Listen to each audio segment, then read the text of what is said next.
Welcome to the Problems Channel Season 2, Episode 22, the episode which I titled Equidistant Points on a Sphere, because in this episode we will construct a locus of points on a sphere, each of which is equidistant from three given fixed points on that sphere that are in their general position. Before we do that, however, as a traditional friendly reminder, if you're joining our channel mid-season, then first of all, thank you very much for your vote of confidence and welcome to our channel. And second of all, it is a good idea for you to go to the home page of this channel and in the channel's trailer section find the episode titled The Problems Channel How To. Watch that episode in its entirety, follow all the instructions that we give in that episode, because in that episode we explain and motivate everything that we do on this channel.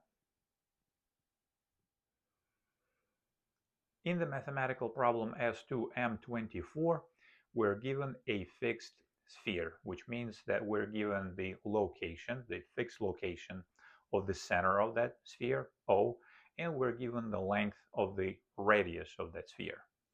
We're also given three distinct fixed points on that sphere in their general position.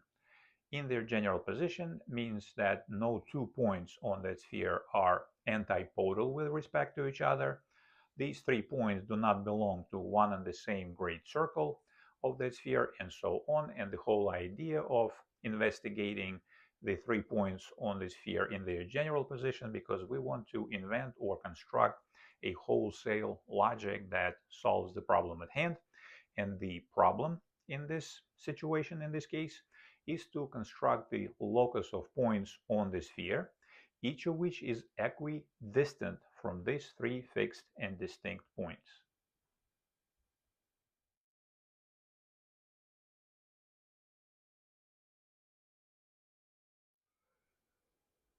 We will solve the mathematical problem S2E22 using the so-called scope reduction or reduce and conquer problem solving approach. I explained in detail the mechanics of how the scope reduction or reduce and conquer problem solving approach works in Season 2, Episode 21. I wrote it for you guys over here. That was the previous episode. If you missed that episode, then it may be a good idea for you to go and watch that episode and work through the material presented in that episode. But in a lightning round, according to the wisdom of the scope reduction or reduce and conquer problem solving approach, if it is the current problem, the current difficult problem that we cannot solve, we designate this problem with the geometric point shown over here and designate it as also as P1. Then there exists a simpler and related problem that you can or cannot solve. The suggestion of the scope reduction or reduce and conquer problem solving approach is to find that simpler and related problem and try to solve it. Let's say that we manage to find that simpler related problem and still we cannot solve it. Then recursively for the problem P2, which we designate as the next point or the next problem in this descent from the perceived more difficult to slightly less difficult problem, there exists a simpler yet and related problem designated with P3, which you can or cannot solve. Find the problem and see if you can or cannot solve it. Let's assume you manage to find the problem and you still cannot solve it. Then again, recursively with respect to the point P3, there exists a still simpler and related problem that you can or cannot solve, and so on. And the overall idea here that if this particular problem admits the existence of only finite number of reductions, shown over here with the chain of reductions that terminates in a finite number of steps with the problem Pn, then what happens over here with the problem Pn is what determines the fate of our ability to solve the problem. If we cannot solve the rock bottom simplest related problem Pn, then evidently there is no hope that we can solve the original very difficult problem. But if we can solve the rock bottom simplest related problem, then not only we should solve it, but we should also try to glean or gain certain insights into what is really going on with the particular matter at hand. And then if we manage to solve the problem and gain certain insights, we should try to take these insights into the solution of the slightly more difficult previous problem Pn-1 and try to solve it. Let's say we manage to solve it. Then again, at this point, we will have a cumulative insight of solving the simplest rock bottom problem Pn and slightly more difficult problem Pn1.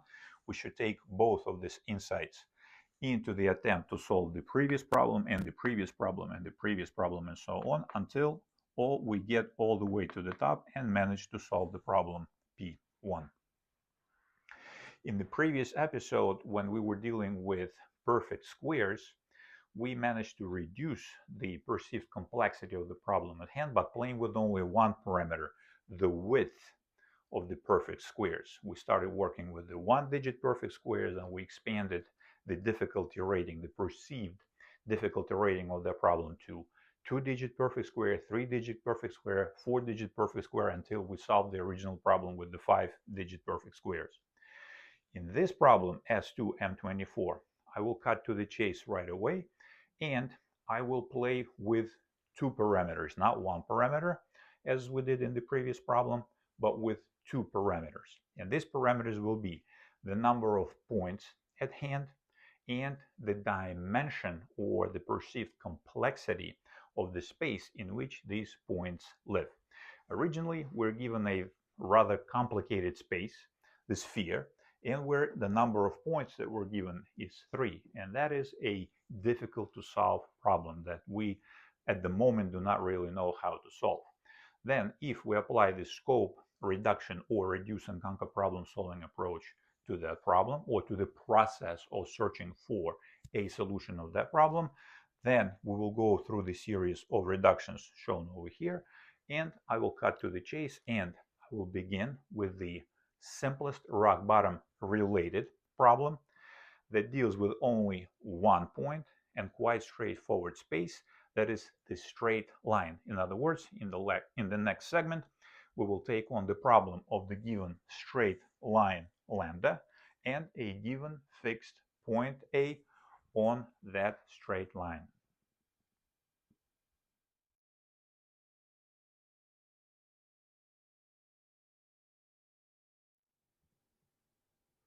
Wonderful. For demonstration purposes, let us assume that we have read the statement of the problem S2E22. We understood it very well. We realized that this problem is way too difficult for us to solve on the first go, but then we had a bright idea to apply the scope reduction or reduce and conquer problem solving approach to the process of constructing a solution to this problem. And we managed to reduce the perceived complexity of this original difficult to solve problem P1 all the way down to the rock bottom simplest possible related problem Pn. I will not be numbering these problems, the intermediate problems, as I did in the previous segment. It doesn't really matter. By the time we slalom through all the intermediate problems, we will know the value of n, but that is not really that important.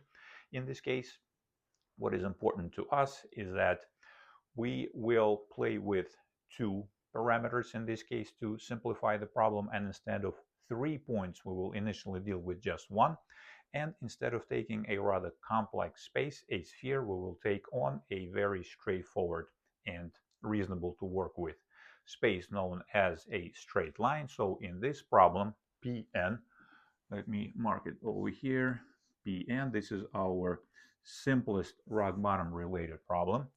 We're given a fixed straight line lambda shown over here in blue. We're also given one fixed point on the fixed straight line lambda, and as well we're given one fixed distance in the shape, for example, of a line segment shown over here, and the length of that line segment is d. And the question in this problem is the following: what is the locus of points on the fixed given straight line lambda, each of which has one and the same distance d from the given fixed point a on lambda? Consequently, if we cannot solve that problem, then there is absolutely no hope for us to solve the original difficult problem that deals with a sphere and 3 points in the general position on it. However, if we can solve that problem, then there is hope, and we should also realize that as we solve the problem, we should try to glean certain insights into the subject matter. What is going on with this subject matter? Well, evidently, again, one of the best tools with which we can solve this problem is the so-called Euclidean compass, because in his Elements, in Book 1, Proposition 2, if I'm not mistaken, Euclid proves that the tool to which we refer as the Euclidean compass has a property called a memory. What does that mean? That means that according to Euclid's Elements, Book 1, Proposition 2, we can measure the distance, for example, d, then we can lift the compass off the plane without closing the compass, but keeping it open exactly at the distance that we measured. And then we can carry that distance in the form of an open compass to an arbitrary location in that plane. And in this case, we'll carry it exactly to the point A. We'll stick the leg of the compass that has a needle on it into the point A, and we'll draw a circle. Let's see the circle S, for example. Let's see if I can do that halfway convincingly. If we can draw a circle S that is centered at the given and fixed point A on the given and fixed straight line lambda, with the length of the radius equal to d. And what will happen in this case? Evidently, in this case, the circle S and the straight line lambda will intersect at 2 points. We will name these points, for example, x and y. And what we can write over here is the following. The circle S will intersect the straight line lambda at 2 points x and y such that the points x and y are distinct. The point x is not point y, and the point y is not point x. And the distance from the point A to the point x is the same as the distance from the point A to the point y. And both of these distances are precisely the given fixed distance d. That string of symbols should be understood by everyone. That is straightforward to decipher. The intersection of the circle S and the straight line lambda are 2 points x and y such that the points x and y are distinct. The point x is not the same as the point y, and the point y is not the same as the point x. And the distance from the point A to the point x is the same as the distance from point A to the point y. And both of these distances are exactly the given fixed distance d. And we claim that this is our solution. This is the locus sought after. And every time we deal with problems that ask us to construct certain locus or loci, we have to generate two proofs. First, we have to show that if an arbitrary point belongs to the constructed locus or loci, then that point has the requested properties. And conversely, if an arbitrary point has a requested property, then it belongs to the constructed locus. In our case, what can we say? In our case, the sought after locus is just 2 points. And what does that mean? What does it mean to say that if an arbitrary point belongs to this locus, then it has the properties such and such? Well, that means that, let's say we have 2 points traveling along the straight line lambda, and at some point they find themselves at the locations x and y. Well, then evidently, by construction, the distance from these 2 points to the point A is one and the same. The distance is d here. This distance is d. And conversely, what does it mean that if an arbitrary point has the property such and such, or that means that 2 points on the straight line lambda are such that the distances from the point x to the point A and the distance from the point y to the point A are the same d, then what can we say about it? Well, in this case, in some sense, we can actually represent the straight line lambda as a union of 2 rays. One such ray originates at the point A and runs in one direction without bound. The other such ray also originates in the point A and runs in the other direction without bound. And in this case, we can rotate either the line segment x, y about the point A by pi radians, it's actually enough, or we can rotate the entire straight line by pi radians, let's say counterclockwise in this direction. Then the point x, the point y will be taken into the point x, the point x will be taken into the point y, and the point y will traverse the upper, in this case, or logically upper half circle. The point x will traverse the lower half circle. As a result, these points will traverse a circle, and these points also will belong to the helper circle S. So that is wonderful, but now let us step back from these proofs and think, what was the technical essence that allowed us to solve this problem? The technical essence of our solution is the following. The locus sought after, the points x and y, were a byproduct of the intersection of two loci. What are these two loci? Well, the first locus is the original space, the straight line lambda. And the second locus was the helper circle S that has A as its center and D as the length of its radius. And that is the technical insight that we will take with us into the proverbial chain of climbing up and up and up and solving more and more difficult problems until we come to the original problem. So what will be the next slightly more difficult but related problem in this case? Well, in this case, I propose that we keep the number of points the same. We still work with 1 point, but we increase the perceived complexity of the underlying space. Instead of working with a straight line, I propose that we work with the plane.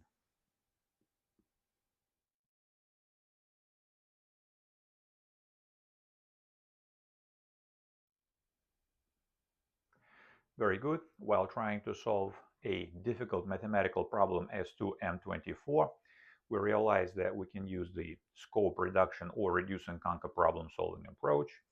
We generated a chain of simpler and simpler related problems. We terminated that chain with the rock bottom simplest possible related problem, and we solved the problem in the previous segment. In that segment, we had to deal with 1 point that was fixed on 1 straight line. And now we think that we can step up to the next level in difficulty and address the problem where we are given 1 fixed plane, the ambient plane. Let's say the name of the plane is P, and in that fixed plane, we're given 1 fixed point, the point A, and we're also given 1 fixed distance, D, shown with the blue line segment over here, and we inquire, what is the locus of points in the given fixed plane, each of which has 1 and the same distance from the given fixed point A, and that distance is D.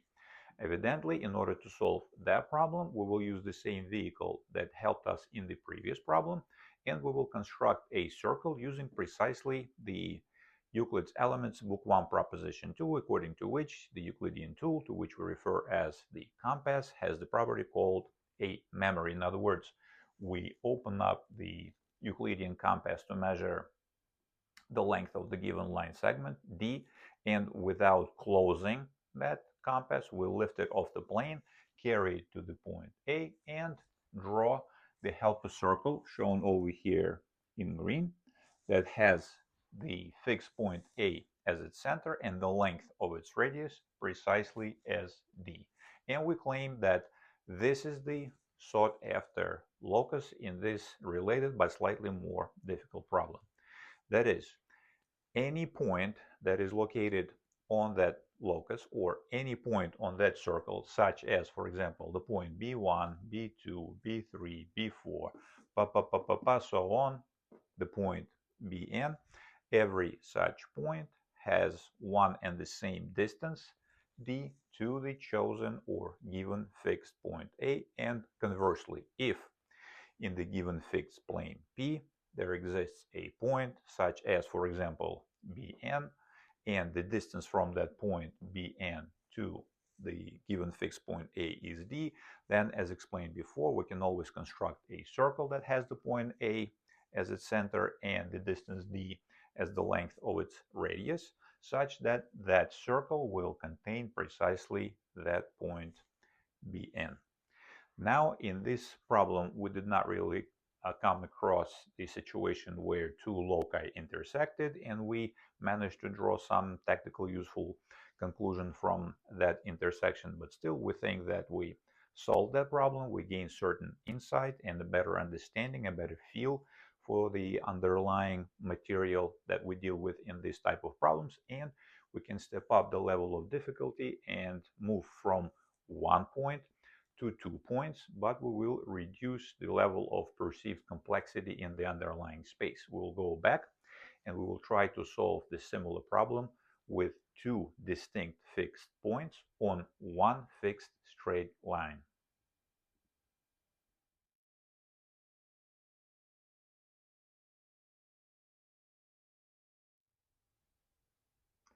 Very good. Using the optimistic-pessimistic chain from the scope reduction or reduce and conquer problem solving approach shown over here, we keep climbing up on this branch of this optimistic-pessimistic chain with our goals of solving the original difficult problem. So right now we're somewhere over here, and I marked that problem as p sub n minus 2. This is our next problem, and in that problem we're given one fixed straight line lambda shown over here. On this fixed straight line we're given two distinct fixed points a and b. A is not b and b is not a, and the question that we pose in this slightly more difficult related problem is the following: what is the locus of points on the given fixed straight line lambda, each of which is equidistant from the two given fixed and distinct points a and b? Here, yet again, we will use our favorite tool, the Euclidean compass and the Euclidean straight edge this time. And how we will solve this problem? Well, we can do two things. First, using the point A, the given point A, as the center, and the distance from the point A to the point B as the length of the radius, we can construct one circle. Let's pretend that this is a circle. We will refer to this circle as SA.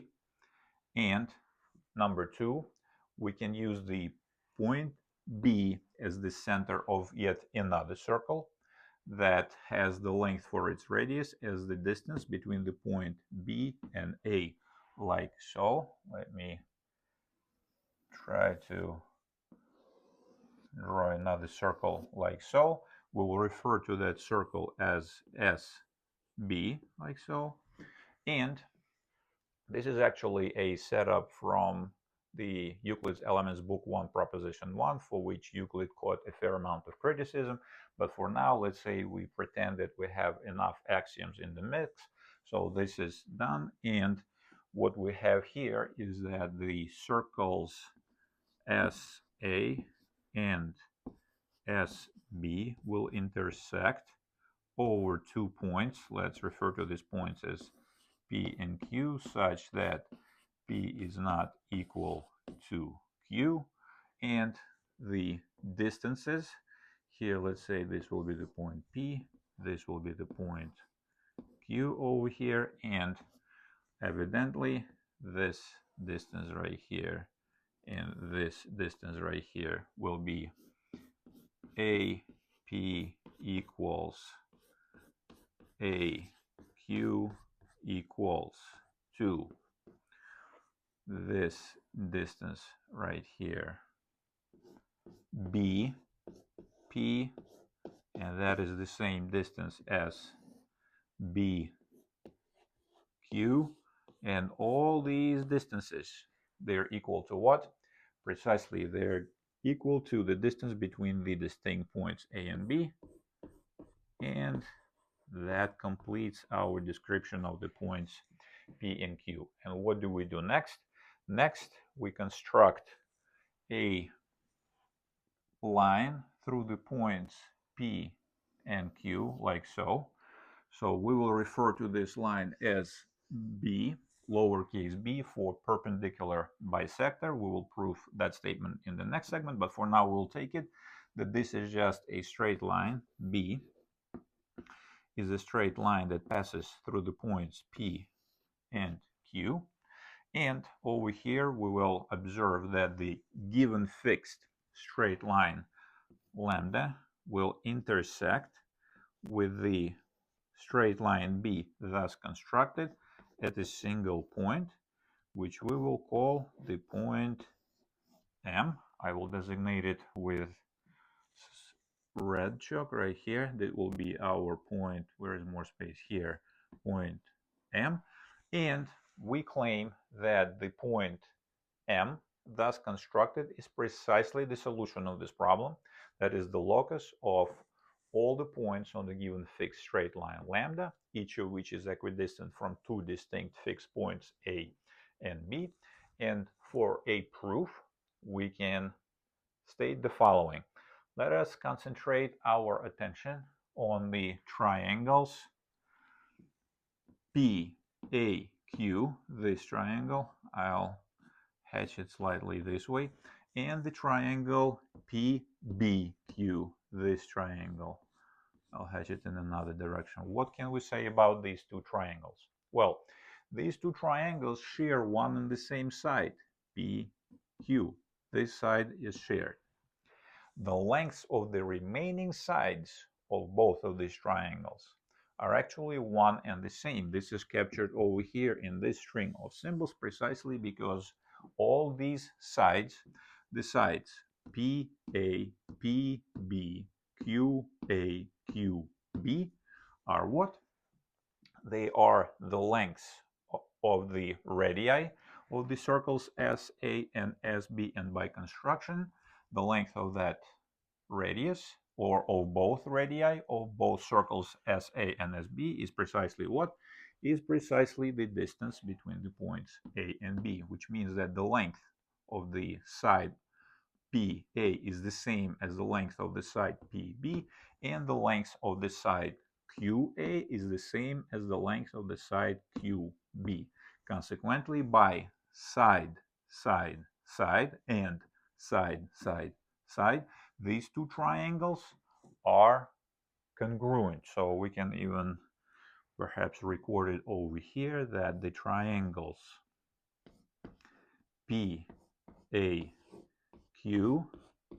and the triangle PBQ are congruent. And what does that mean? That means that in the congruent triangles, against the angles or against the interior angles of the same magnitude, there lie the sides of equal length and conversely, and that means that the magnitude of this angle and this angle in these triangles is one and the same, for example. Likewise, the magnitude of this interior angle and this interior angle is also one and the same. But for us, for example, we can consider what is enough in this case to do. In this case, it's enough to consider these triangles over here, APM and BPM. Here, let's memorialize this. The angle, the magnitude of the angle APM is the same as the magnitude of the angle BPM, precisely because we proved that these triangles PAQ and PBQ are congruent by SSS, side, side, side. And what does that mean? Here again, in the triangles APM and BPM, what do we have? The side PM is shared between these two triangles. The lengths of the remaining sides PA and PB is again one and the same because these sides represent the radii of the circles SA and SB, and the radii of the circles are one and the same. They're equal to the distance between the points A and B. And what do we use over here? Precisely, we use side angle side versus side angle side. By that specific criterion, these two triangles, let's write this down, the triangle APM is congruent to the triangle BPM, PM. And what does that mean? It means that in the congruent triangles, the remaining sides must be equal. And that precisely means that the length of this line segment, MA, is the same as the length of the line segment, MB. Let's write it down over here. The length of the line segment AM is the same as the length of the line segment BM.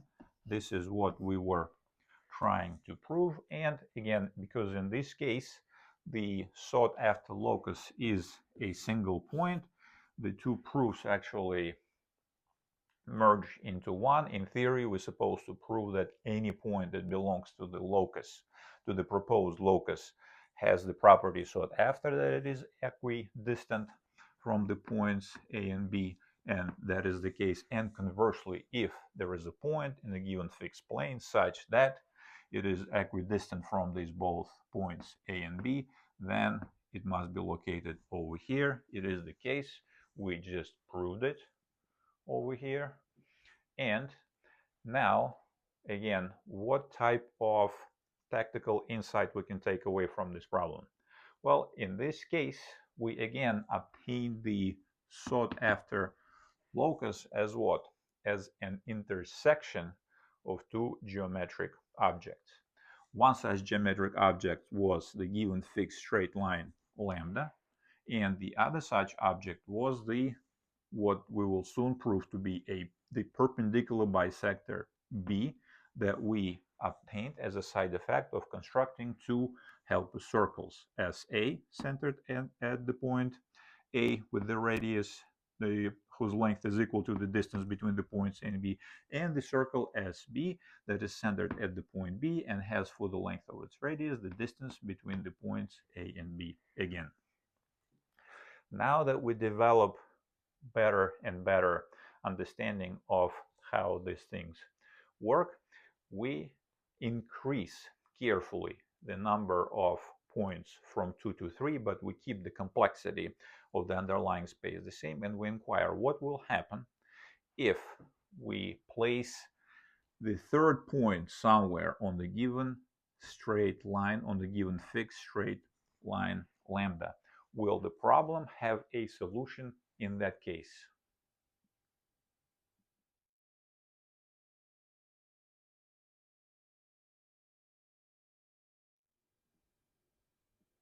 Very good. As we are trying to carefully move up the optimistic-pessimistic chain on the right-hand side of this branch over here, we carefully dial in more and more points, but we still stay within the confines of the same space, the given fixed straight line lambda. So, for example, if we throw another point C, on this given fixed straight line lambda shown over here, and again, the points A and B are distinct, and the point C is distinct from both points A and B. We see that in this case, the solution, or the locus sought after, is the empty set, or in plain English, this problem does not have any meaningful solution to it, and it is a straightforward manner to show it. For example, as we proved in the previous segment, the point M, that is equidistant from the points A and B, will not be also equidistant from the point C over here, because that distance, as in this shown in this configuration, evidently is way more than the distance from the point M to the points B and A. Likewise, we can cut, as explained in the previous segment, the distance between the points B and C in half. Let's say that will be a point T, so the point T will be equidistant from the points C and B, but that point will never be located from the point A at the same distance as it is located from the points C and B. Lastly, we can also do what? We can also cut in half the distance between the points A and C. That distance will be, let me show you, for example, with the green chalk over here. That point will be, for example, somewhere over here. Let's call it W, for example. And yes, that point W will be equidistant from the points A and C, but evidently this distance over here is nowhere near the distance between the point W and the points A and C. As such, this problem does not have any solution. Officially, we will say that the locus of points on the given fixed straight line, each of which is equidistant from three given fixed distinct points A, B, C, is the empty set. And as we develop better and better feel for how these things work, we carefully step up to the next level of complexity, and the underlying space will now be not a straight line but a plane. But as we do that, we also carefully dial down the number of points. In other words, in the next segment, we'll take on the problem of two distinct fixed points in the given plane.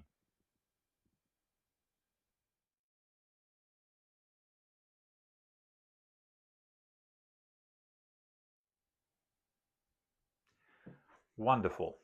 Like a dexterous monkey, we keep climbing up and up and up this optimistic pessimistic chain of the reduce and conquer or scope reduction problem solving approach as we try to solve more and more difficult problems and develop a better and better feel for what is going on in this specific problem. Here, in this version of our simpler but related problem, we take on the situation when we're given two distinct fixed points, not on a given fixed straight line lambda, but in a given ambient fixed plane. I did not name that plane, but we all understand in our mind's eye we see that plane. And there is a reason why I did not erase any of these constructions from the previous segment, because what we now have is the so-called mathematical scaffolding. And this mathematical scaffolding is very useful because they sort of support these creative juices in which our imagination swims and thinks, aha, what is next? So just to not confuse us, let me erase this point C over here. So it's gone. We have only 2 points. And now the question is, what is the locus of points in the given fixed plane P, each of which is equidistant from two given fixed points A and B? Well, we almost answered that question or almost solved this new, slightly more difficult but still related problem in the previous segment, but this time we will promote the bisector B, which we explained how to construct in the previous segment, into the locus sought after. Not only one point, as we had it previously, but the entire straight line. So in a sense, uncountably infinitely many points satisfy our condition. That is, the locus of points in a given fixed plane P, each of which is equidistant from two given fixed and distinct points A and B, is the perpendicular bisector of the corresponding line segment A and B. And again, in order to generate the relevant proofs, we have to start the whole thing again, but I will not do that. We will build up on the material that we covered in the previous segments. Here we'll also construct a straight line AB. We can even name it lambda if we want, but this time we construct it. Help circles, a straight line through the two distinct points where the circles intersect. And what do we have to show now? Well, now the important thing is the following. Remember that in the previous segment we proved that the triangles APM and BPM are congruent by side angle side, side angle side. And what does that mean? That means that the corresponding angles in these congruent triangles are equal also, and that means that the magnitude of the interior angle PMA, this one, is the same as the magnitude of the interior angle PMB. This one, let me capture it over here. For example, the angle PMA is the same as the angle PMB. You guys understand what that means? And in the words of our favorite Euclid, when one straight line stands on another straight line in such a way that the adjacent angles or the magnitudes of the adjacent angles are equal, this is precisely, in Euclid's terms, is the definition of the straight angle. So this angle is, in modern terminology, pi over 2 radians, and that precisely exactly that what it means for the bisector to be perpendicular. In other words, the straight line through the points P and Q is perpendicular to the straight line through the points A and B. So now since we know that the straight line B is perpendicular to the straight line through the points A and B, what do we say? In our claim that this perpendicular bisector B is the sought after locus, what do we have to first prove? Well, we have to prove that any point on the perpendicular bisector B is equidistant from the distinct points A and B. How do we do that? First, let X be any point on the perpendicular bisector B. If X is equal to M, so in paper we write if X is the same thing as M, then we just already proved in the previous segments that the distance from the point X, which is M, to the points A and B is one and the same. Case closed. Now let X be any point and B distinct from M. So let's say this point is over here, X. What do we have then? Well, then we have a non-degenerate triangle. The non-degenerate triangle, let me show you this way, XMA and XBM. This triangle and this triangle. And we already proved that these triangles are what? These are right triangles because the magnitudes of the interior angles at the vertex M in both of these triangles is one and the same, pi over 2 radians, or 90 degrees if we measure these things in degrees. And what do we have to prove? Well, again, the side XM is shared in these triangles, in the triangles XMA and XMB. We already proved that the length of the catheti MA and MB, or the shorter legs, is one and the same again. The included angle here is the same. The magnitude of this angle is the same for both triangles. Consequently, by what? Side, angle, side, side, angle, side.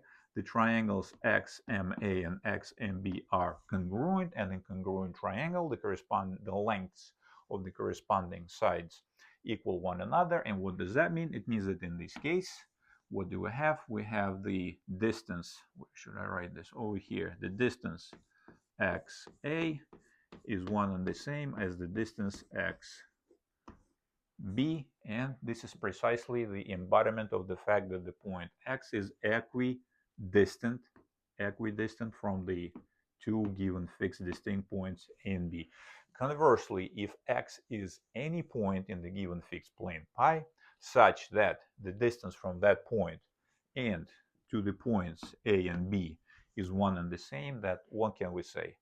Well, in this case, again, we know that the height of this triangle XAB, the triangle XAB will be what?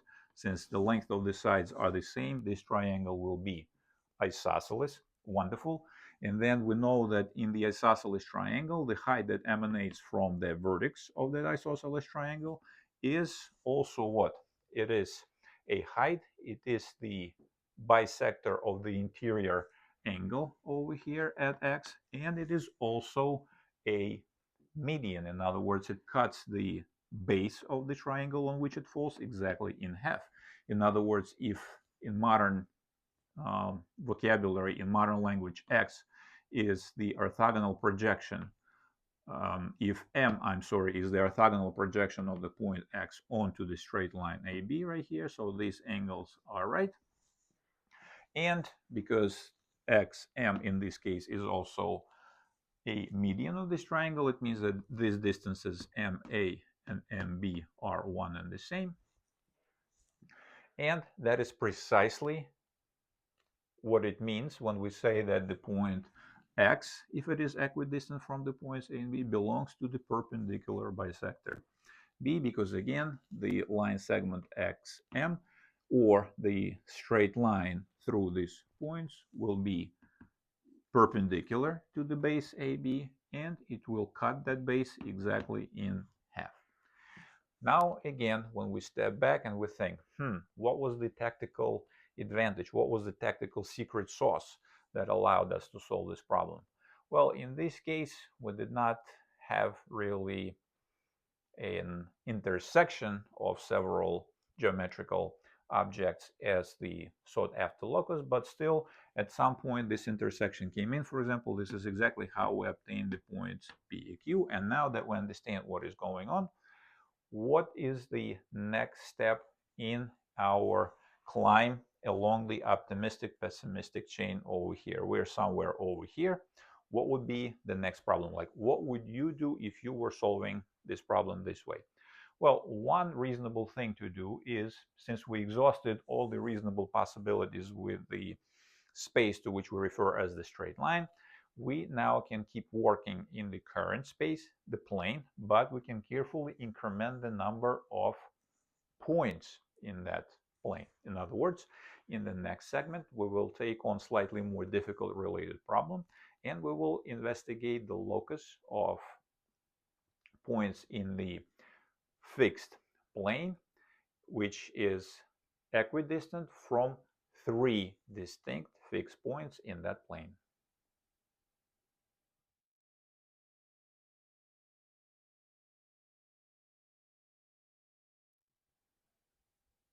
Awesome. Now we try to crank up the perceived level of complexity of our next related problem. We increase the number of points from 2 to 3 and inquire what is the locus of points in the given fixed plane P, each of which is equidistant from 3 given fixed distinct points A, B, and C. And here the first question that comes to mind is the following.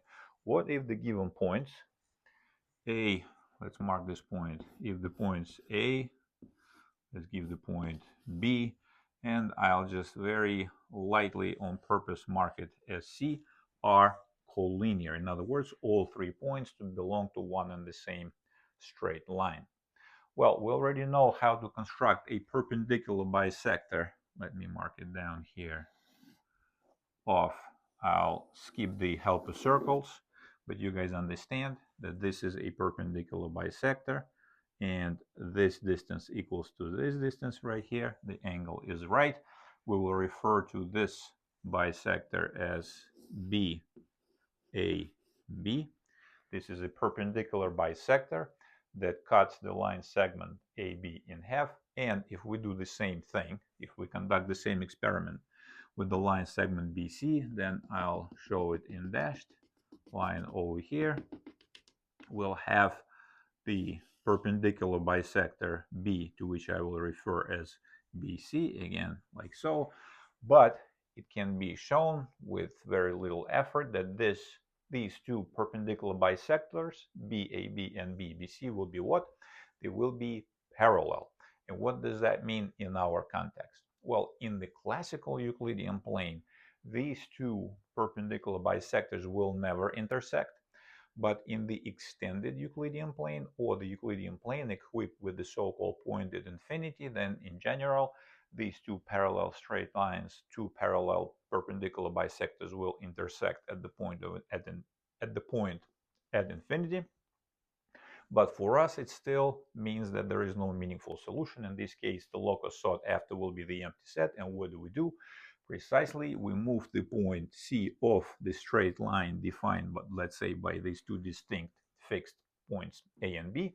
And now that I erase this experiment, now that we understand what is going on with the collinear points, now we take it that the points A, B, and C are distinct, fixed in a given fixed plane P, and it can be said that these points are in a general position, or perhaps the most interesting in some sense position, when they are not collinear. So let's say the point C is located somewhere over here. That is the given point C. Then we repeat the experiment for the line segment BC. Let's say we cut it with the perpendicular bisector. This time these distances are the same, this and this distance is the same. We'll refer to this perpendicular bisector as BC, or the perpendicular bisector that cuts the line segment BC in half. And what do we have in this case? Well, the answer is begging to be made. Let me mark it with red. The point where these two perpendicular bisectors, let's call it X, the point where these two perpendicular bisectors intersect. Let's record it, let's memorialize it.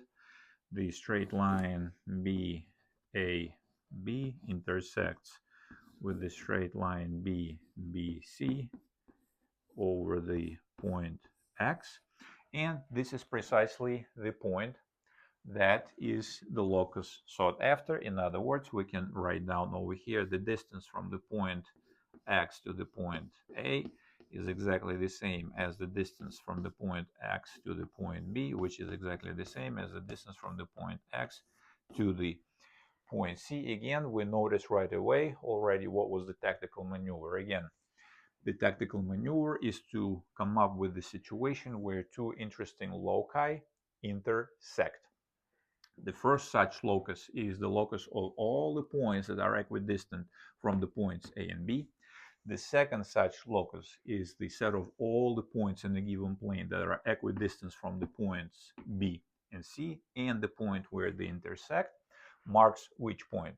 Well, in this case, let's carefully observe. The distance XA is equal to the distance XB. But by the same token, we overload in some sense the role of this line segment XB. Through the help of the perpendicular bisector BBC, we know that the distance from the point X to the point B is the same as the distance from the point X to the point C. Consequently, the distance between the points X and C is exactly the same as the distance between the points X and A. So this distance, let's mark it. What did we say? We took 1, 2, so 1, 2, 3, 1, 2, 3, 1, 2, 3. All these distances over here are one and the same. Hence, the point X is equidistant from three distinct fixed non-collinear points in the given plane pi. Now that we develop, we hope, a better understanding of how these things work yet, what would our next increment or increase in the perceived difficulty be? Well, we can scale down the number of points. We can come back to 2 points over here, but instead of looking for the locus of points equidistant from the points A and B in the ambient plane, we can look for the locus of points that are equidistant from the two given fixed and distinct points A and B in the ambient 3 space. Before we jump to the next slightly more difficult but related problem of two distinct fixed points embedded in 3 space, a question came up of why do the perpendicular bisectors of the line segments A and B and C, when the points A, B, and C are not collinear, have to intersect in the first place? Well, the answer to that question is quite straightforward. For example, if the three distinct and fixed points A, B, and C are not collinear, then pretty much by definition that means that the angle that the straight line that passes through the points A and B and the line that passes through the points B and C formed, shown over here, let's designate it with alpha, then that angle is not an integral multiple of pi. In other words, in symbols, if the points A, B, and C are not collinear, then the angle shown over here is not equal to plus minus pi times k, where k varies over all non-negative whole numbers, 0, 1, 2, 3, 4, and so on. And what does that tell us? Well, let us consider this angle over here, shown with two arcs, the angle between the perpendicular bisector of the line segment AB and the perpendicular bisector of the line segment of B and C. What can we say about that angle? Well, evidently this is an interior angle of a certain planar and simple or not self-intersecting quadrilateral. Which quadrilateral is that? Well, let us agree that the perpendicular bisector of the line segment AB and the straight line AB intersect over here at the point M. And let us agree that the straight line through the points B and C and the perpendicular bisector of that line segment BC intersect at the point M, let's say N. Then let us consider this quadrilateral right here. The quadrilateral, let's say, which one? M, X, and B. We see that such a planar and not self-intersecting quadrilateral has which property? The magnitudes of the interior angles of such a quadrilateral always sum to 2 pi radians, and that can be seen how? Well, such a quadrilateral can always be partitioned into two triangles. For example, the triangles XMB and XNB, and we know that the magnitudes of the interior angles of every non-degenerate planar or Euclidean triangle sum to pi radians. Consequently, two such triangles will contribute the overall sum of the magnitudes of the interior angles of these triangles as pi plus pi equals 2 pi. Consequently, the magnitudes of all the interior angles of such a quadrilateral will be 2 pi on the one hand. So let's write it down over here, 2 pi. And on the other hand, how do we represent that sum? Well, this angle, let's say it will be beta. Let's say beta. So the sum will be the magnitude of the angle beta plus pi over 2 plus another pi over 2 plus this angle over here. Let me designate it with 3 arcs. And what is the magnitude of that angle? The magnitude of that angle is pi minus alpha. Pi and a half plus pi and a half is pi. Pi plus pi gives us 2 pi. 2 pi on the right hand side and 2 pi on the left hand side cancel each other out. We have 0 equal to beta minus alpha, which means that beta is equal to alpha. In other words, the magnitude of the angle between the perpendicular bisectors at hand is precisely what? Is precisely the magnitude of the angle that is formed by the straight lines that pass through the non-collinear points AB and BC. Consequently, as long as the magnitude of that angle is not an integral multiple of pi, then these perpendicular bisectors simply have to intersect.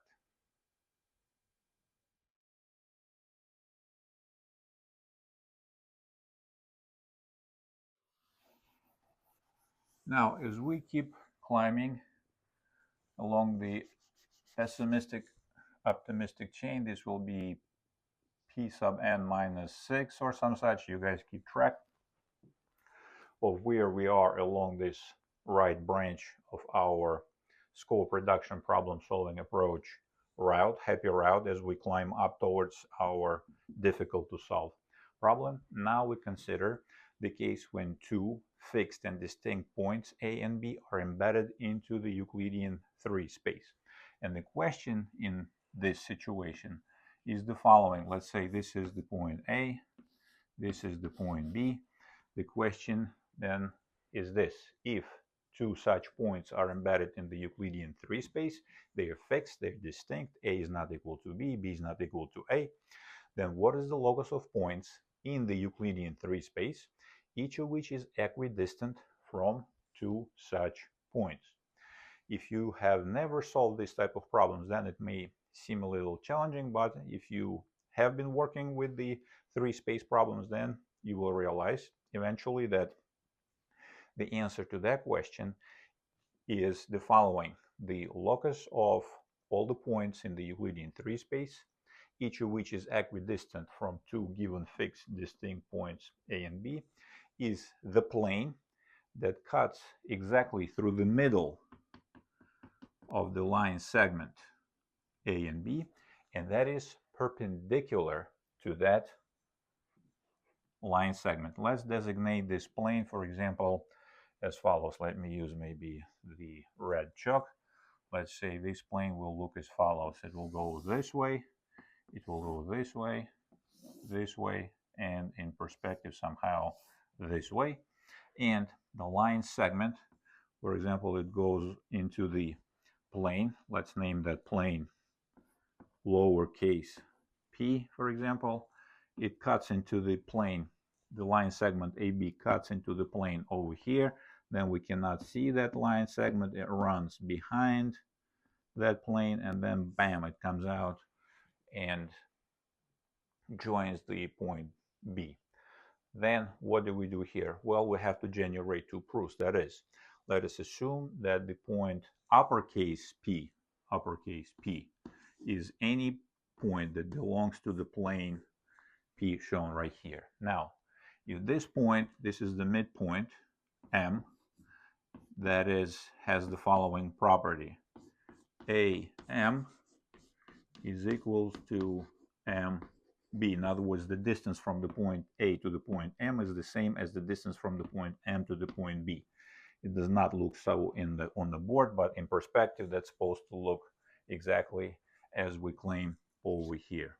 Then, if such an arbitrary point P in the plane lowercase p is M, for example, if P is the same thing exactly as M, then already by construction, that means that the distance from the point A to the point P is exactly the same as the distance from the point B to the point P. This is the same point. Right here, by construction, this is what's happening. And if such a point, let's say we take it anywhere in the plane, let's say this point, then what can we say? Well, then we can join the point P with the point M in that plane, and that angle this way and this way must be right precisely, again by construction, by the way the plane P is constructed.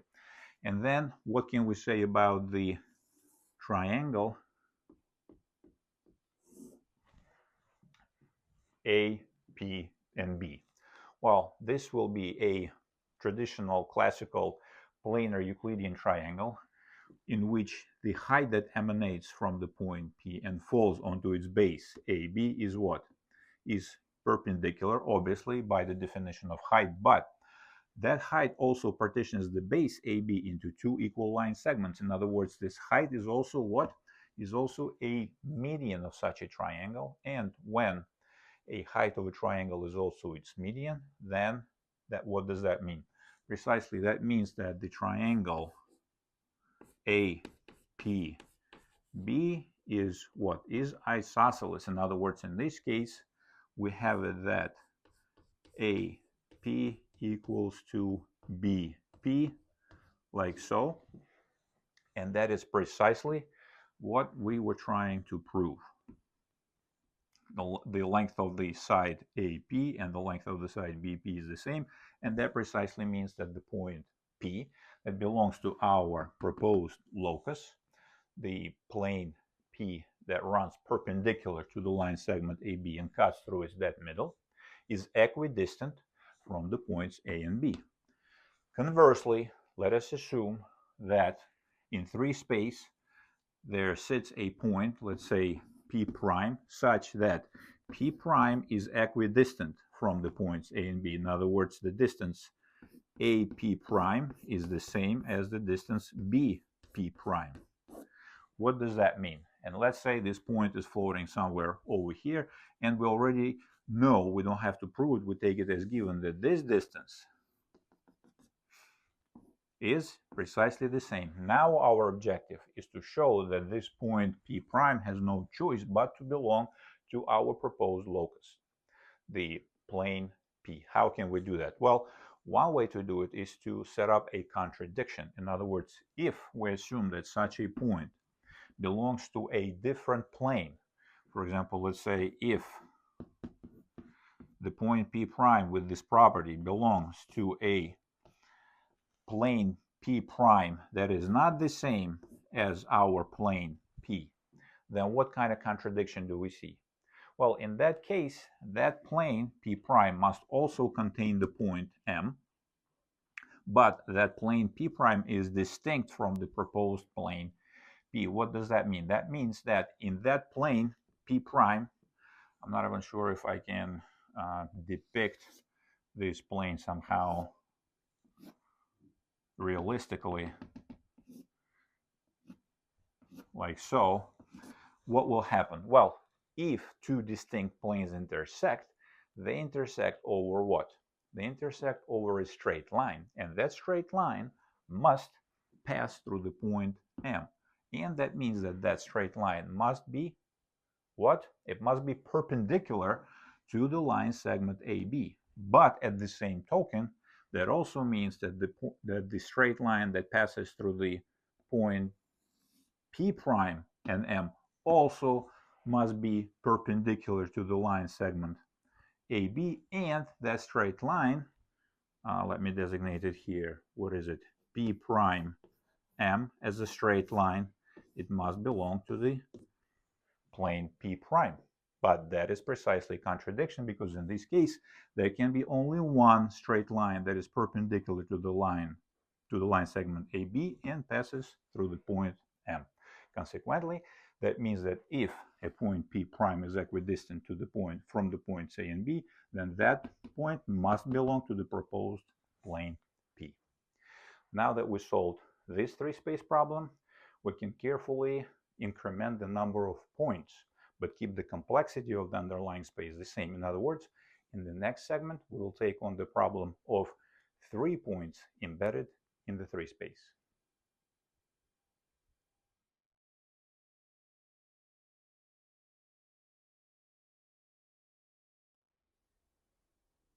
Recall that the tactical advice baked into the scope reduction problem-solving approach depicted over here says that we are to use the cumulative gained insights that we obtained during the solution of the previous related problem for the solution of the next slightly more difficult related problem.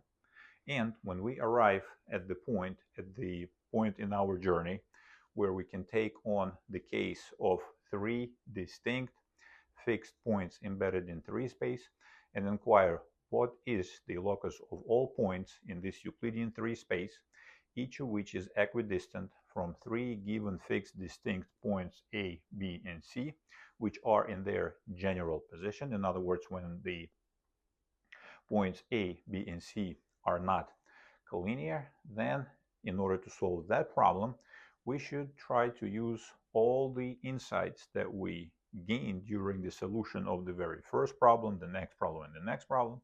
So now let us assume that we're somewhere at the point Pn minus 7 or some such. Again, you guys keep track of the specifics on paper better than I do over here.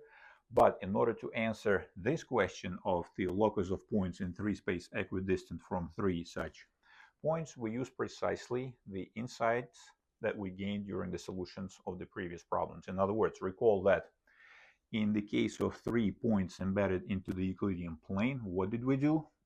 We used the method of intersecting loci. In other words, we constructed the locus of points, each of which is equidistant from the points A and B. That was the perpendicular bisector 1. Then we constructed the locus of all the points that are equidistant from the points B and C. That was another perpendicular bisector. And we claimed that the point where 2 such straight lines intersect in the parent Euclidean plane is what? Is exactly the locus sought after. In this case, we're not dealing with the plane, we're dealing with the more, or in some sense, much more complex structure, the three-space. And what do we do then? Well, in the previous segment, we just solved a related problem. In the previous segment, we solved the problem of locating the set of points in the Euclidean three-space, each of which is equidistant from 2 distinct fixed points A and B. And what was that?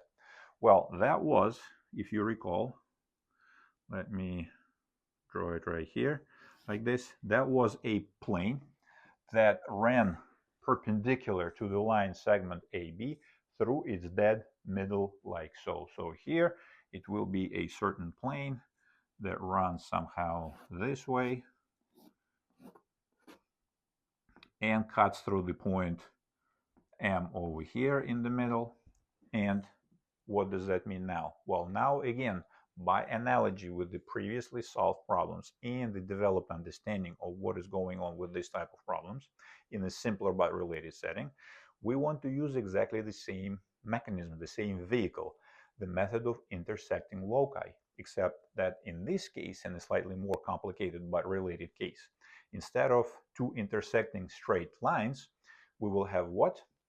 We will have two intersecting planes. And where would the second plane come over here? Well, we can bisect the line segment AC with the perpendicular plane in order to construct the locus of points, each of which is equidistant from the points A and C in the Euclidean 3 space. Or we can conduct this experiment for the points, for example, B and C, and cut it with another plane that runs somehow this way. And what does that mean? That means that two such planes, they will be distinct again.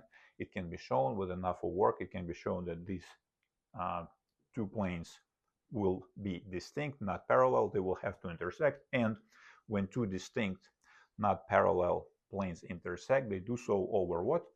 Over straight line. And in this case, that straight line will pass exactly through the point. It will run like so. Let me designate it this way, like so. This will be our locus of points that are each of which is equidistant from the points A, B, and C, in the case when the points A, B, and C are not collinear. And this point will be right here. That point will be equidistant from the points A, B, and C, and in some sense this will be the center of the circumcircle of the points A, B, and C that lives in the plane defined by the points A, B, and C. But the answer in this case, one more time, in general, is the following.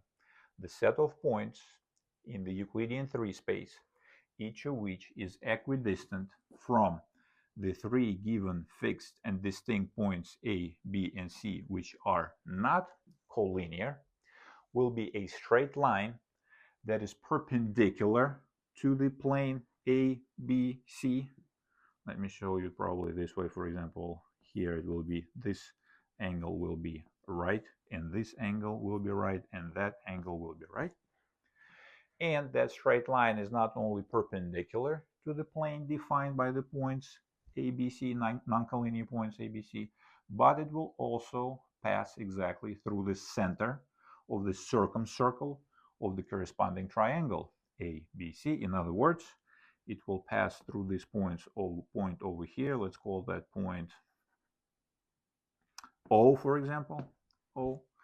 And the point O has the following property. The distance from the point O to the point A is the same as the distance from the point A to the point B, and the same as the distance from the point O to the point C, and that is our locus. Again, I want to keep the size of this episode manageable so you guys can watch it hopefully in its entirety. That is why I will not go into all the details, but still over here, in this case, again, we have to generate two proofs. In other words, first we have to show that if an arbitrary point on the straight line S thus constructed, then it will be equidistant from the points A, B, and C, and you already know the blueprint. For example, first we will assume that the point P is exactly the same as the point O, in which case the distance from the point P to the points A, B, and C will be exactly the same, which means that the point P is equidistant from the points A, B, and C. Then we will take it that the point P is not the same as the point O. It will be the point somewhere over here, point P. Then you will have obviously what, three non-degenerate Euclidean triangles, which will be right. The side PO will be shared in all these three right triangles. The length of the shorter side will always be also equal across all three triangles. By side angle side, side angle side, side angle side, all these triangles will be congruent, and the congruent triangles, the length of the sides that lie against the corresponding angles that are equal in magnitude must be equal. So this way you will show that the distance is exactly, for example, the distance PA is the same as the distance PB is the same as the distance PC, and that is pretty much it. And then you will have to generate a converse argument that if a point P is located is floating somewhere in 3 space, if point P prime and it has the property that it is equidistant from all 3 points, then this point must belong to the perpendicular straight line as shown over here that's constructed. You already know that most likely you will somehow derive a contradiction if you assume that the point P is not on the proposed locus, and so on. But now that we developed a reasonable sense of how these equidistant problems work, we can step up to our very related problem and consider the case of 2 distinct points on a sphere.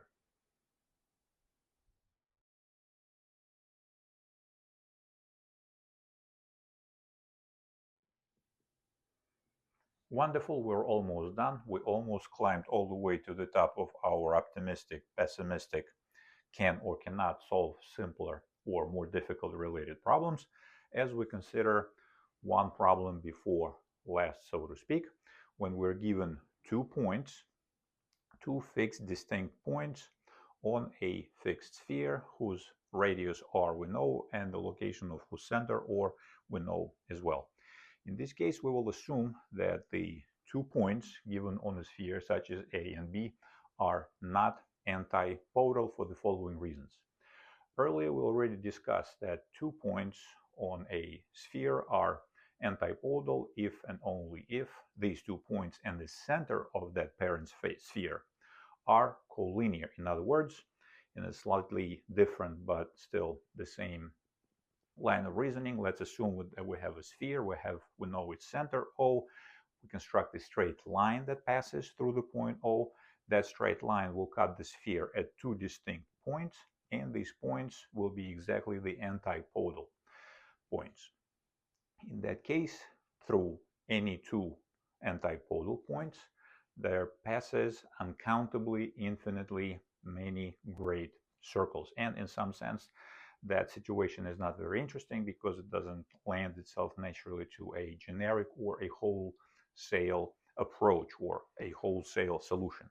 I mean, the problem in this case can be solved also. In other words, if we have, let's say, I'll draw it over here, if we have a sphere like so, and we know its center, and we have 2 points that are antipodal, the point A, the point B are antipodal, and this is the center of the sphere O. Then if we take a plane, in this case, this is the line segment AB. By definition, the points A, O, and B are all collinear. Then if we cut, in this case, how do we locate the locus of all the points, each of which is equidistant from the points A and B? Well, in this case, again, the method is not wholesale, it's specially crafted. In this case, we will cut the line segment AB with the plane that passes through the middle or through the center of the sphere and is perpendicular to that diameter of the sphere AB. So in this case, the plane will run like so, for example, and then the intersection of that plane with that sphere will be a great circle that will run like so, and that every point on great circle will be equidistant from any one of these 2 antipodal points, again, as measured along the arcs of the corresponding great circle. For example, the distance, let me show it in green, the great circle that runs this way, the distance from here to this point will be exactly the same as the distance from here to this point, and the distance from here to this point on the great circle to here will be the same, and like this will also be the same, and so on. But this case is not very interesting because it's special. We're more interested in the case when the points A and B on a given sphere are distinct, fixed, and are not antipodal. What do we do in this case? What kind of wholesale or generic method can we use in order to locate all the points on that sphere that are equidistant from the points A and B?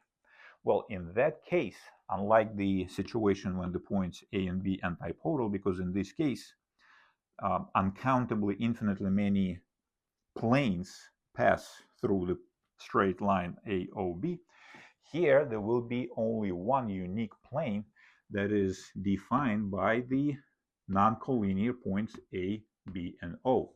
Consequently, in order to construct the locus sought after, we cut the plane ABO with another plane. Let me write it down over here. Got the plane ABO with a plane, let's say MON, that is perpendicular to the plane ABO, such that the plane MON cuts the arc of the corresponding great circle AB. Let me show it in blue. Cuts the arc AB at the point, let's say at the point Q. And in this case, these two planes, MON and ABO, will intersect precisely over a straight line that will contain the line segment OQ. See this guy right here. And that distance, OQ, will be precisely equal to the length of the radius of the parent sphere. So here we will have another line segment that runs like this. We have another line segment that runs like this. And that plane, MON, that is perpendicular to the plane ABO and cuts the arc AB, the smaller arc AB, in half. Actually, that plane will cut the larger arc in half as well. It will generate as an intersection with the sphere, with the parent sphere, the great circle that will look as follows. It will be a great circle that runs like so.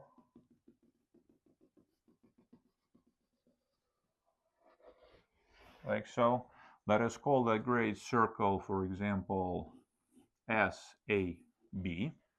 And that great circle will be precisely the locus sought after. In other words, every point on the great circle SOB thus constructed will be equidistant from the points A and B. And again, we understand that on a sphere, all the distances are measured along the shorter arc of the corresponding great circle. In other words, if we pick any point over here, then the point, for example, this point P, that is distinct from Q, as we understand, the point P, B, and O will define its own unique plane. When that plane cuts the parent sphere, then it will generate a certain arc.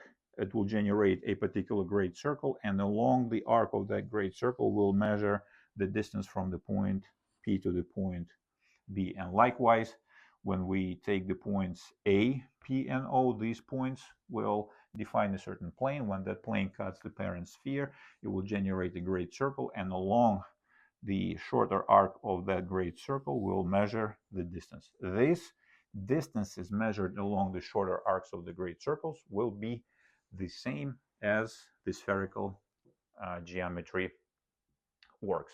And again, we understand I will not do it in this episode because as we progress to more and more difficult problems, the proofs become more and more drawn out. I'll try to keep it as short as possible, but in theory, again, we have to generate two arguments. If we pick any point P on the great circle SAB thus constructed, then we have to show that the distance measured along the smaller arc of the corresponding great circle from that point P to the points B and A will be the same. And conversely, if on a sphere we pick any point such that the distance as it's measured along the shorter arc of the corresponding great circle to the points A and B is the same, then that point must necessarily sit on the great circle SAB thus constructed. And for example, we can even mark, for example, take it as the point M this way, and for example the point N with the line ON running this way. And in some sense, my point over here that I'm trying to make, guys, is that MON is precisely that plane mentioned over there that is perpendicular to the plane ABO, and that cuts the both actually arcs, the shorter one and the longer one of the corresponding great circle on which the points A and B sit. And in this case, there will be only one such great circle, precisely in half with this point over here. And for those who are familiar with the notion of the minimizing geodesic, now we can see an analogy, but carefully, it's an analogy appropriately adjusted. In other words, the minimizing geodesic in the Euclidean space, or in the Euclidean spaces that we worked before, was a straight line. Here, the analogy of the straight line on the sphere will be the corresponding great circle generated by such a sphere, and in some sense, the great circle SAB, thus constructed, is precisely what is, in some sense, an analog of a perpendicular bisector, except that this perpendicular bisector bisects the arc AB. The arc AB is measured along the corresponding great circle itself. And now that we understand how the problem with two distinct fixed and not antipodal points A and B work on the sphere, we can finally climb all the way to the top and solve the original difficult problem of finding the locus on a sphere of such points, each of which is equidistant from three given fixed distinct points ABC, none of which are antipodal with respect to each other, or if the given points ABC are in a so-called general position.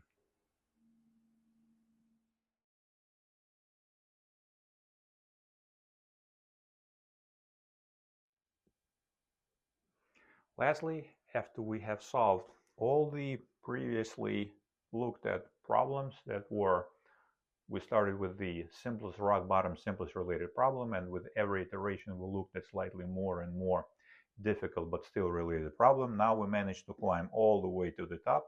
Now we are sitting right here in our scope reduction or reduce and conquer problem solving journey. We're sitting pretty right here. We're ready to take on the original difficult to solve problem, and sometimes it so happens, depending on how granular and how thorough we were in this journey over the optimistic, pessimistic, can or cannot solve problem journey, it may so happen that the solution of the original difficult problem becomes almost automatic and emerges almost all by itself. In other words, now we look at three distinct fixed points on a given sphere that is also fixed. We know the center of that sphere, or we know the radius, the fixed radius of that sphere.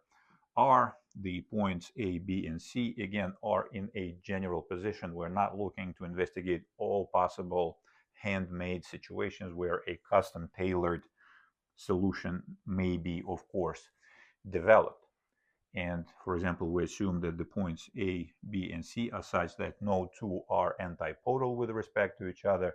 They do not all sit, for example, on one and the same great circle. They are in general position. So the point, let's say the point C sits somewhere right here. And now we inquire, what is the locus of points on that parent sphere, each of which is equidistant from three given fixed distinct points A, B, C in their general position. And we already know that after we solved all these simpler but related problems, after we generated all the relevant proofs, we already put some amount of understanding or intuition into our bones, and we already see, the method of intersecting loci appropriately adjusted, or by analogy and appropriately adjusted.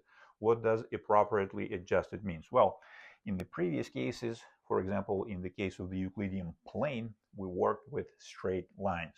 When we stepped up to the Euclidean 3 space, we replaced the straight lines with planes. We know that if two straight lines intersect, they intersect over a point. If two planes intersect, they intersect over a straight line, and so on. Here, the role of the minimizing geodesic is played by the corresponding great circle generated on the parent sphere, but still that does not take away our ability to consider the case where two great circles intersect. And this is exactly what we do. In some sense, this problem of three distinct and fixed points on the sphere that are in their general position, in some sense, is a union, if you will, of two or at least two problems. The problems of finding the locus of points, each of which is equidistant from the points A and B, and pretty much a similar problem of finding the locus of points on the sphere, each of which is equidistant from the points, for example, B and C, or equivalently from A and C. Let's say we conduct this experiment with the points B and C. To these points, we apply exactly the same logic as we applied to the points A and B.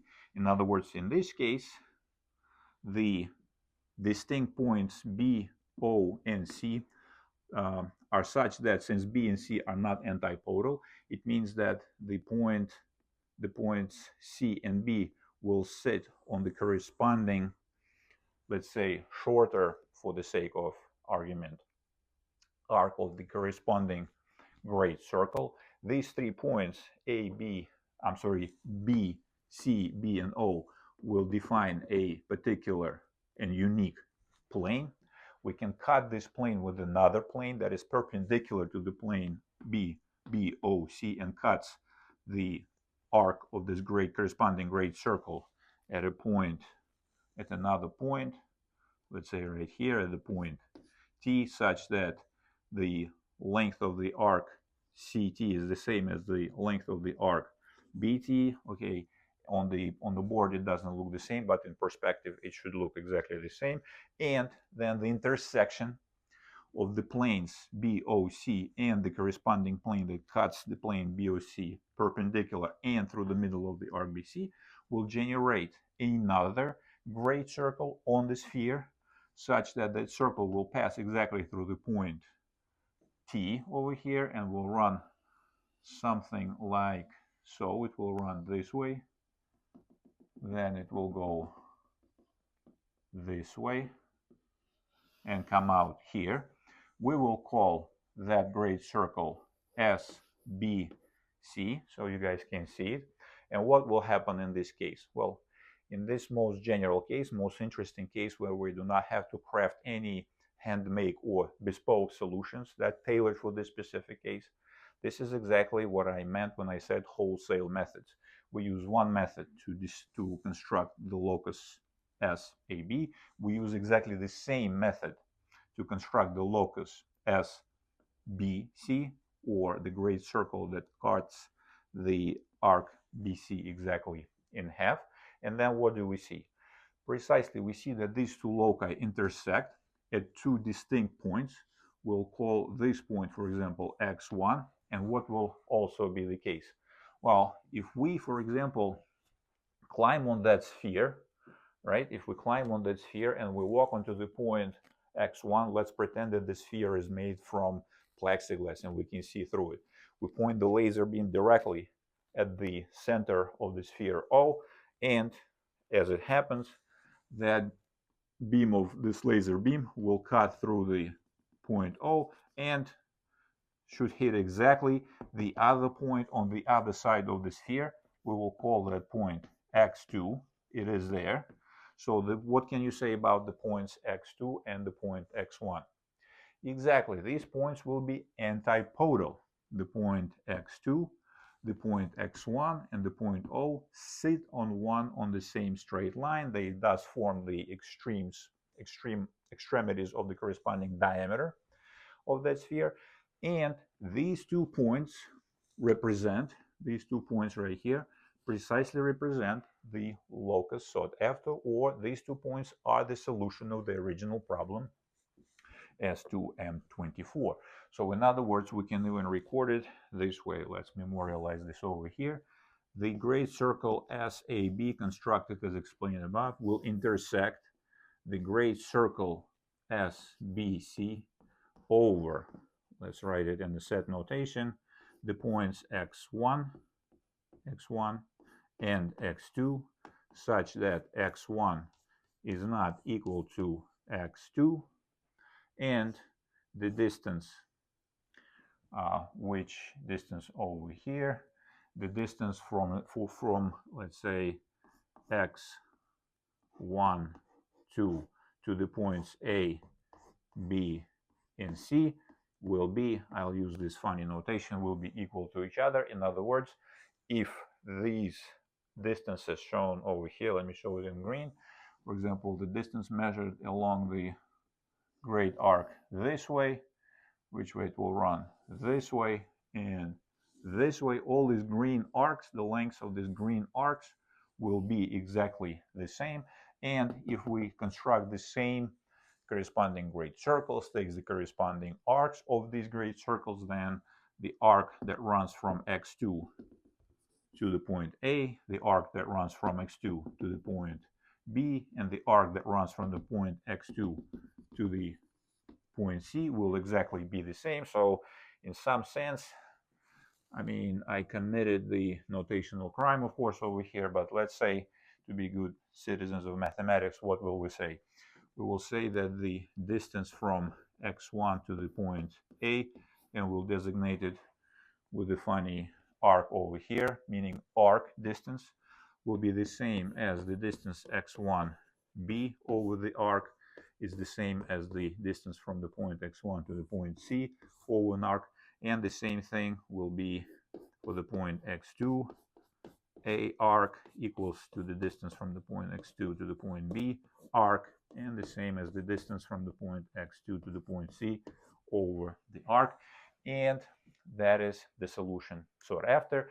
Again, in theory, we have to generate the corresponding proofs for our locus, but again, in order to keep the size of this episode manageable, I will not do that. And in some sense, the point of this exercise was to show how the scope reduction or reduce and conquer problem solving approach can work in case of a, for example, geometric problem.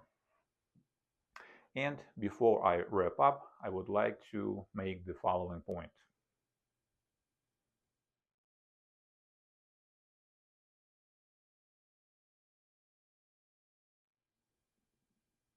Sometimes some students say, Roman, look, this is just insane. In the span of 1 or 2 hours, we solved 8 or 9 problems. This is just way too much. Who on earth can do that?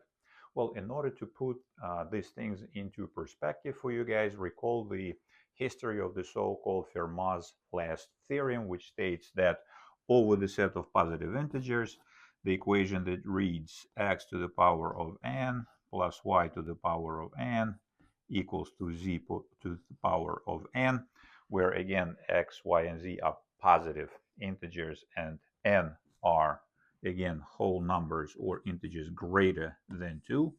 That solution does not have, that equation, I'm sorry, does not have any solutions. That so-called Fermat's last theorem withstood the assault of many mathematicians for, I wrote it down for you guys over here in this little box colored in red, withstood the assault of many mathematicians for 358 years. 358 years. Stop, pause, think, breathe, but do realize, inhale that number, so to speak. Out of these 358 years, the last 10 years, as I showed over here, was spanned by one and the same person, Andrew Wiles, who reigned on that problem for 10 years, apparently nonstop. Of course, realistically, in real time, second by second, minute by minute, day by day, week by week, month by month. I'm pretty sure that Andrew Wiles took short occasional breaks here and there, otherwise you just burn out. But the point is, fundamentally, a person put a 10-year sustained effort into solving just one problem. And that hopefully puts these things into perspective, which means that overall, in the big scope of things, what we did over here in this episode is just a child's play. And again, in the big scope of things, you're expected to do all this before breakfast. After you brush your teeth and before you eat your breakfast, you're supposed to inhale these problems with one nostril and move on. And the point here is that as you move along the optimistic, pessimistic, can or cannot solve chain of reductions of the perceived complexity of the problem at hand according to the scope reduction or reduce and conquer problem and solving approach, you may come across the case where you will say, oh, right here, problem P2, one down, one notch down in complexity, boom, I can solve it. Or maybe one more notch down, the problem P3, boom, I can solve it. It really does not hurt to actually develop the ability in yourself to look at the entire chain. And if that chain is longer than what you can solve and you can still descend to the rock bottom, it pays to descend to rock bottom and start this journey again. Solve the rock bottom problem and then keep knocking them out. Keep solving more and more difficult problems and develop better and better understanding of how these things work. That is on the one place. So developing the intellectual stamina to deal with these problems is a good thing. That's on one hand. On the other hand, it also means, and that's one of the reasons why I brought this problem to your attention, is to show you that no single reasonable problem in mathematics can be solved just bam like that. Look at the problem and boom, out of a sudden out pops a solution. It never happens like this. All in each and every for the mathematical problem takes time, it takes effort, and during the solution of making the problem more granular, as shown over here, we develop better and better understanding of the problem, and at the same time, this also takes time, and that is how the intellectual stamina comes in. This is pretty much it, but as a last word before we move to a new challenge, I'll throw a monkey wrench into the works and ask you, think on your own, put this video on pause, walk away, think about it, come back, and then compare your answer to mine. Let's say you went through this exercise and there's absolutely no way you cannot solve any of these problems. In other words, the problem P1 is so difficult you do not even know what is going on. None of this scope reduction or reduce and conquer magic work. What do you do? This is not a trick question. This is actually a very good question that relates to everything: mathematics, theoretical physics, and computer science. What do you do in this case? Well, here's one thing. Because you think like a mathematician, what you do is you change the problem. You change the original problem, maybe slightly, maybe not. Maybe you change it a lot, but this is one maneuver that you can do in this case when you try to reduce the problems. Nothing works. You're about to give up. What do? The answer is you try to change the original problem. Start making this problem more and more granular. Break it into more pieces. Add more levers, knobs, and buttons to push and levers to pull. Make it more granular. Gives yourself more leverage to play with more details of this problem. So maybe by the time you pull all the levers, twist all the knobs, and push all the buttons, again, it will take time. Maybe different people located in different places or north will be able to do all that, but eventually you may be able to solve the problem. And as they say, we want to know and we will know. This is it for the mathematical problem S2E22, and we will move to a new challenge next.